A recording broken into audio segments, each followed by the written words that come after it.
Good morning. Welcome to Stock Market Today. It's Friday, October 25th, 2019. I am your host, Dan Russo, the Chief Market Strategist at Chaikin Analytics. You can find me on Twitter. I'm at DanRusso_CMT. Stock Market Today brought to you today and every day by Chaikin Analytics. Head over to ChaikinAnalytics.com/today. Sign up for a free email that'll give you daily stock ideas for you to consider in your inbox every trading day before the market opens. So U.S. equities were mixed and fairly quiet Thursday trading. Tech, utilities, and materials outperformed while comm services lagged due to weakness in Twitter. Treasuries were little changed on the day. The dollar was weaker versus the yen, but better on the euro cross. Gold finished up 60 basis points, and WTI crude settled up 50 basis points. As we get to the desk this morning, futures are mixed, but U.S. equities are on track for a third straight week of gains following a 3-week losing streak. Asian equities were mostly higher overnight, with China a standout, one of the better performers, but European markets are somewhat weaker here this morning. Treasuries are mostly stronger across the curve. Dollar not doing much against the yen or the euro. Gold up 80 basis points. WTI crude giving a little bit back, down 20 bips, but on track to post a big weekly gain. Let's look at the S&P 500 here because we are grinding at the 3,000 level as earnings are in focus, and it was a busy night of earnings last night, hearing from the likes of Amazon, Intel, Visa, as well as many others, trying to grind through that 3,000 level, which still remains resistance. Not ready to move the resistance level from 3,000 just yet, although I would love the opportunity. On the downside, key support is at the 200-day moving average near 28.75, and then the August lows are the key level. 28.20 on the S&P 500 are the August lows. The RSI is holding in bullish ranges, and that's encouraging.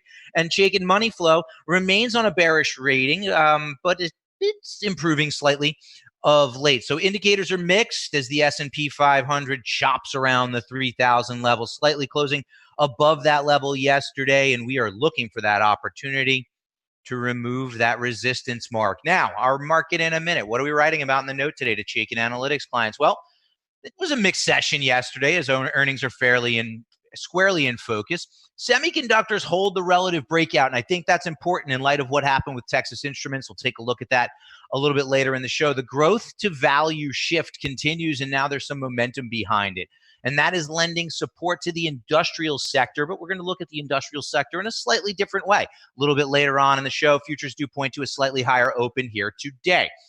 Looking at the power bars now for the major indices, the Dow gave back 10 basis points yesterday, 2 bulls to 7 bears there. S&P 500 up 20 basis points, 109 bulls to 82 bears. So ever so slight deterioration in that ratio yesterday. NASDAQ saw an improvement, though, and was a big outperformer, up nearly 1%, 24 to 15 bulls to bears. Small caps underperformed, down 14 bips, but still a solid power bar ratio at 616 to 365.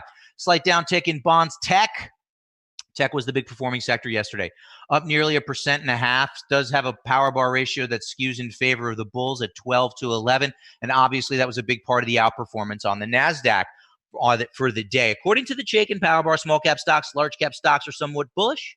Major markets are mixed. Let's hit our stock of the day now.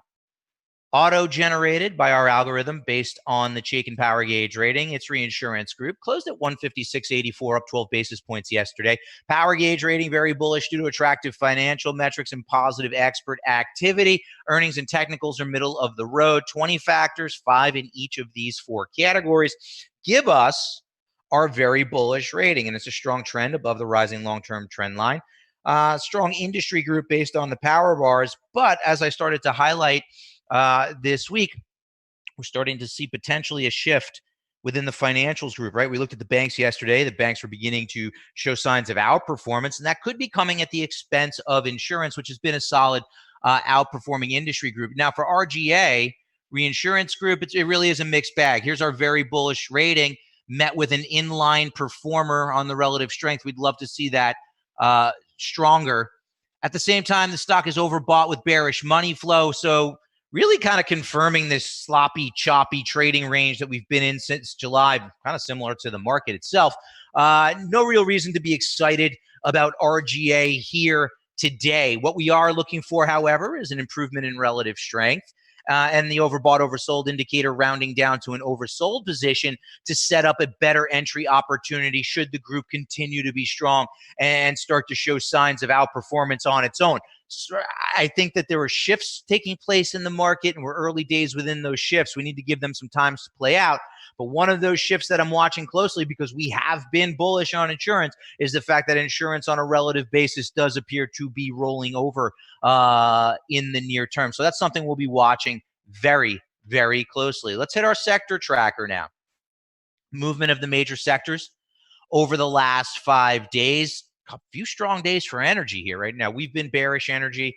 Our model tells us we should still be bearish energy, but that doesn't eliminate the fact that energy's put in a strong week, right? And it just said oil is on track for big gains this week. Energy up nearly 3% over the past 5 days.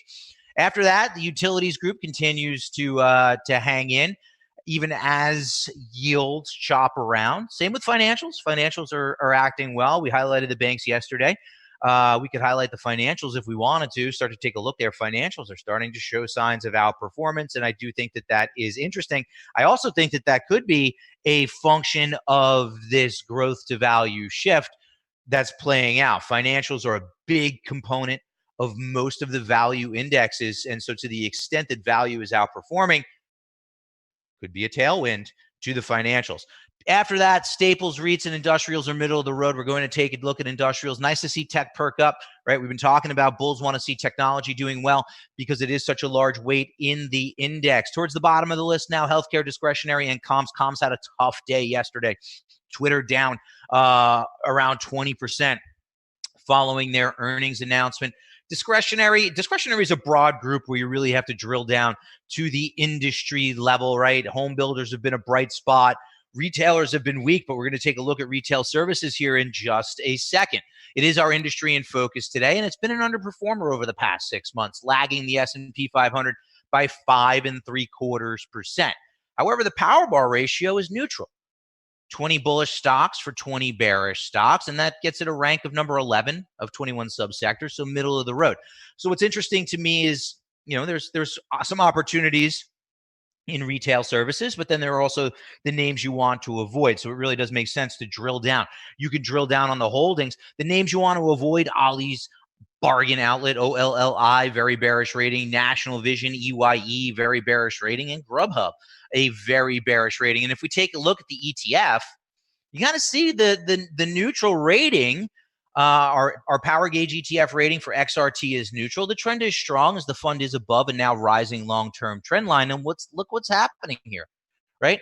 Going from a real underperformer throughout the majority of 2019 to now beginning to outperform. Notice the shift, right? Severe underperformer. Intensity of underperformance begins to wane. And now a slight, and I say slight, outperformer, right? So we have this downtrend, shifts into a neutral trend, and now on the verge of trying to work higher. Now, the fund is overbought in the near term, but shaken money flow is shifting bullish as well. Now, we've seen headwinds like this. We've seen head fakes, rather, like this in the past. So I think I want to give this one some time to play out. But I think a breakout through this 44 level would really be encouraging for XRT. And if we see this relative strength improving as well, it might start to make sense to go looking for some of the bullish names within this group. So again, trying to find the changes of trend that are likely to persist and find them as early as possible. XRT has been a group that we've disliked with good reason. And now we're starting to look for opportunities there. Let's take a look at what's trending now. Yesterday's S&P 500 movers and shakers are gainers and losers. Align adds over 14% following their earnings and guidance.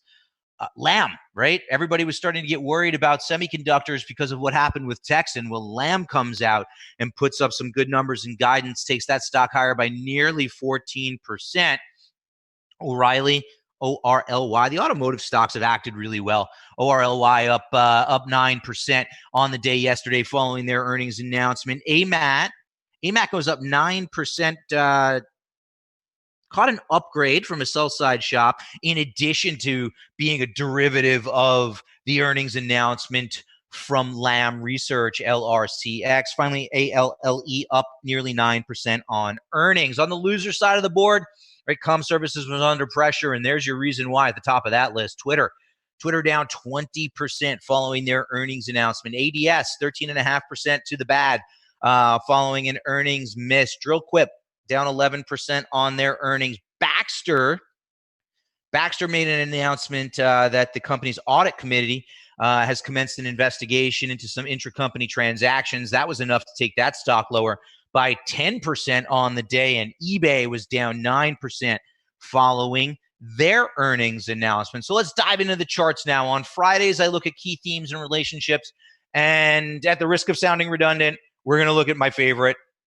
Right, I've called it out many times. You've seen it on the show, but this really is. If somebody asked me what's the one chart that you could look at, if you could only look at one chart as an indicator for the market, what would it be? This would be the one. Semiconductors relative to the S&P 500. We've talked about it a lot. When semis are outperforming the market, i.e. this line is moving higher, that tends to be bullish for the market in general. Now, what we had last week was a breakout through 2-year resistance, and then a bit of a pullback exasperated earlier this week by the earnings miss from Texas Instruments. I started to get a lot of questions. Hey, Dan, you see this Texan print. Does that change your view on semis? And my response to that is, well, a change of trend would change my view. Trend hasn't changed just yet. Admittedly, I was watching it closely, as I always do. But trend hasn't changed. Now we get the report from Lam and AMAT moving higher with it. Solid print from Intel last night. Right, so this trend remains intact above a rising 200-day moving average. At the same time, momentum holding bullish ranges. Even on that pullback following the Texan print, RSI of the ratio didn't get much below 50, and it has quickly rebounded, right? So we're watching semis closely. I'm asking the question, what if Texan was an outlier, right? Everybody started to make the read-through that the Texan report was going to be bad for the semis in general, but what if they were the outlier, right? Still early days, still a lot of earnings reports to come, but Lam and AMAT performing well would certainly throw some water on the semis rolling over fire, and we'll just continue to watch it now. And on an absolute basis, still in a solid uptrend, right? So no real reason, in my opinion, to change my view on semis as a group just yet, and what that could mean for the broader market. To the extent that semis continue to outperform the market, odds increase that the market itself, S&P 500, will break through that resistance level that we've been highlighting for the past couple of weeks now. The other key shift in the marketplace that I'm watching closely is the growth to value shift. What we're looking at here is the Russell 3000 growth index relative to the Russell 3000 value index, and you can see a steady uptrend off those November, December lows until recently. We've broken the uptrend line, and consolidated and rally attempts are being rebuffed, and the ratio is now beginning to roll back over again. What's interesting to me is that the RSI of this ratio was solidly bullish throughout this uptrend, right? So giving a momentum confirmation to what we were seeing in the price trend. But now look what's happened. The initial move down actually produced an oversold reading for the first time in a long time for the ratio, and rally attempts could not get much above 60, right? So potentially a momentum shift for the ratio as the RSI appears to be shifting to bearish ranges, right? And one of the key reasons in our view that growth was outperforming value is because global growth was slowing. And in a slowing global growth environment, our argument is investors will pay a premium for growth, and growth should outperform value. And a good way to see that global growth was slowing is the bottom of the chart here, the ratio of copper to gold, right? Copper is an industrial metal. Gold is the metal that everybody runs to when they're cautious. And this clear downtrend for the copper to gold ratio coinciding with the clear uptrend for the growth versus value relationship. And now the copper to gold ratio has broken the downtrend and is actually starting to move higher, right? So to the extent that this is moving higher, we would expect growth to continue to underperform value. And that's playing through into the industrials, which is a value group. And if we look at them on an equally weighted basis to neutralize for Boeing, we can see a breakout on an absolute basis above the 200-day moving average, confirmed by momentum, and RGI is breaking a downtrend relative to the S&P 500. So with value outperforming, we might want to start looking at the industrials. That's going to wrap it up for today. I hope you all have a great weekend. I will be back on Monday.